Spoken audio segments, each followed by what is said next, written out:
Assalamualaikum warahmatullahi wabarakatuh. Perkenalkan, nama saya Mardiatila dengan nomor NIM 4012411131. Di video ini izinkan saya menjawab pertanyaan terkait di dalam hukum diplomatik terdapat prinsip-prinsip. Coba jelaskan secara detail prinsip-prinsip hukum yang dikenal dalam hukum diplomatik.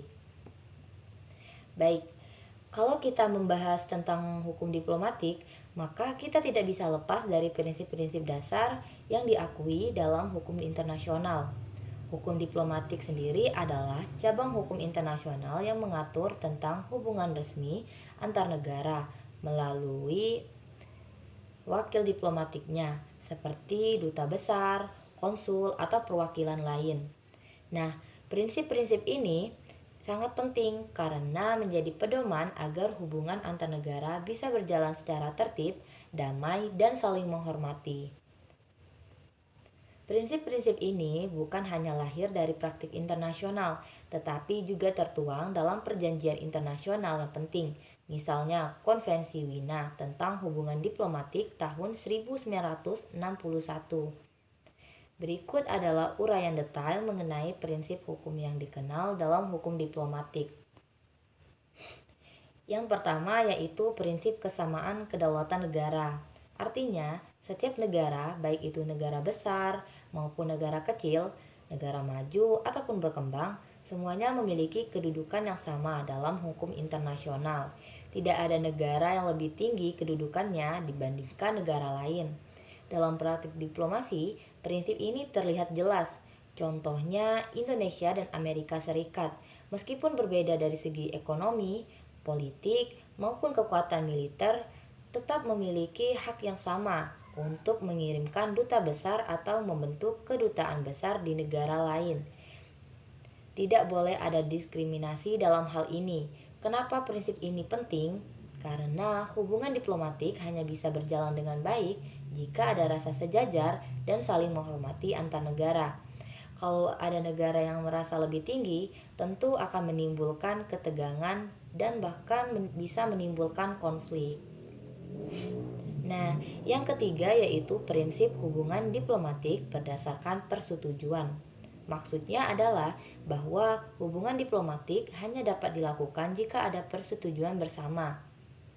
Tidak satupun negara yang boleh dipaksa untuk menerima hubungan diplomatik dari negara lain. Contoh sederhana, kalau suatu negara ingin membuka kedutaan di Indonesia, mereka harus mendapatkan izin resmi dari pemerintah Indonesia. Begitu juga sebaliknya. Indonesia tidak bisa memaksakan untuk membuka kedutaan di negara yang menolaknya. Hal ini menunjukkan bahwa diplomasi selalu berlandaskan pada prinsip suka sama suka. Tanpa persetujuan, hubungan diplomatik tidak akan sah. Nah, yang ketiga, prinsip non-intervensi. Prinsip ini menegaskan bahwa diplomat tidak boleh mencampuri urusan dalam negeri negara penerima. Tugas mereka adalah mewakili kepentingan negara pengirim, tetapi bukan ikut campur dalam politik domestik negara tempat ia bertugas. Misalnya, seorang duta besar tidak boleh ikut serta dalam kampanye politik, apalagi mencoba memengaruhi kebijakan dalam negeri negara penerima. Jika hal ini terjadi, maka itu dianggap pelanggaran serius terhadap hukum diplomatik. Prinsip ini ada untuk menjaga hubungan yang sehat. Kalau diplomat bisa ikut campur urusan dalam negeri lain, tentu akan menimbulkan masalah besar. Nah, yang keempat yaitu prinsip imunitas diplomatik. Ini adalah prinsip yang paling sering dibicarakan, yaitu imunitas diplomatik. Prinsip ini memberikan perlindungan hukum kepada para diplomat agar mereka bisa menjalankan tugas tanpa tekanan dari negara penerima. Imunitas ini mencakup kekebalan dari yurisdiksi pidana, perdata, maupun administratif di negara tempat ia bertugas. Jadi, kalau seorang diplomat melakukan pelanggaran hukum di negara penerima, ia tidak bisa langsung diproses di pengadilan negara tersebut. Namun, bukan berarti diplomat bebas melakukan apa saja. Negara pengirim tetap bisa menarik diplomat tersebut dan mengadilinya di negaranya sendiri. Jadi, prinsip ini bukan untuk memberi keistimewaan pribadi, tetapi untuk menjamin kelancaran hubungan diplomatik. Nah, yang kelima yaitu prinsip persona non grata, yang artinya seseorang dinyatakan tidak dikehendaki. Negara penerima memiliki hak penuh untuk menyatakan seorang diplomat sebagai persona non grata, tanpa harus memberikan alasan.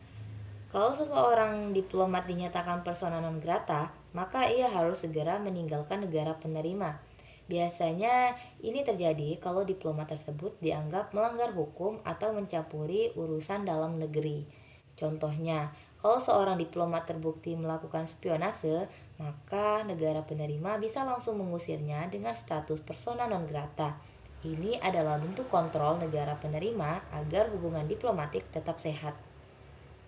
Nah, yang keenam yaitu prinsip kebebasan komunikasi diplomatik. Diplomat juga harus dijamin kebebasan komunikasinya. Artinya, perwakilan diplomatik berhak untuk berkomunikasi dengan pemerintah negaranya tanpa diganggu. Ini termasuk penggunaan kode, sandi, kurir diplomatik, sampai tas diplomatik. Tas diplomatik ini tidak boleh dibuka atau disita oleh aparat negara penerima, bahkan oleh bea cukai sekalipun. Kenapa? Karena komunikasi antar negara pengirim dengan perwakilannya harus aman dan bebas dari intervensi. Kalau komunikasi ini bisa diganggu, maka hubungan diplomatik tidak akan berjalan efektif. Nah, yang ketujuh yaitu prinsip perlindungan dan kekebalan gedung kedutaan. Selain diplomatnya, gedung kedutaan juga mendapat perlindungan khusus. Kedutaan tidak boleh dimasuki aparat negara penerima tanpa izin kepala misi diplomatik. Bahkan dalam keadaan darurat, misalnya kebakaran, tetap harus ada izin terlebih dahulu. Kedutaan besar memang berada di wilayah negara penerima, tetapi sifatnya memiliki kekebalan tertentu. Hal ini untuk menjamin agar kegiatan diplomatik bisa berjalan tanpa tekanan. Nah, yang kedelapan yaitu prinsip perlindungan warga negara. Diplomat juga memiliki tugas untuk melindungi warga negaranya di luar negeri. Prinsip ini menegaskan bahwa salah satu fungsi diplomatik adalah memberikan perlindungan hukum dan politik kepada warga negara yang berada di negara lain. Contohnya, kalau ada warga negara Indonesia yang ditahan di luar negeri, maka perwakilan diplomatik berhak memberikan pendampingan, advokasi, atau memastikan bahwa hak-haknya tetap dihormati. Nah, yang kesembilan yaitu prinsip representasi negara. Prinsip lain yang sangat mendasar adalah bahwa seseorang diplomat adalah wakil resmi negara pengirim. Artinya, apa yang dilakukan seorang diplomat dianggap sebagai perbuatan resmi negara tersebut. Oleh karena itu, seorang diplomat harus menjaga sikap dan tindakannya karena ia membawa nama baik negaranya. Yang ke-10 atau yang terakhir yaitu prinsip hubungan damai. Terakhir, semua hubungan diplomatik harus berlandaskan pada prinsip perdamaian. Diplomasi pada dasarnya adalah upaya untuk menjaga hubungan damai, menghindari konflik, dan membangun kerjasama antar negara. Maka dari itu, semua prinsip yang sudah disebutkan tadi pada akhirnya bermuara pada terciptanya stabilitas dan kedamaian dalam hubungan internasional. Nah, prinsip-prinsip hukum diplomatik pada dasarnya bertujuan untuk menciptakan hubungan internasional yang tertib, saling menghormati, dan harmonis. Prinsip kesamaan kedaulatan menegaskan bahwa semua negara sejajar. Prinsip persetujuan dan non-intervensi menegaskan kedaulatan masing-masing negara, sedangkan prinsip imunitas persona non grata, dan pelindungan fasilitas diplomatik menjamin agar para diplomat dapat melaksanakan tugasnya dengan efektif tanpa hambatan.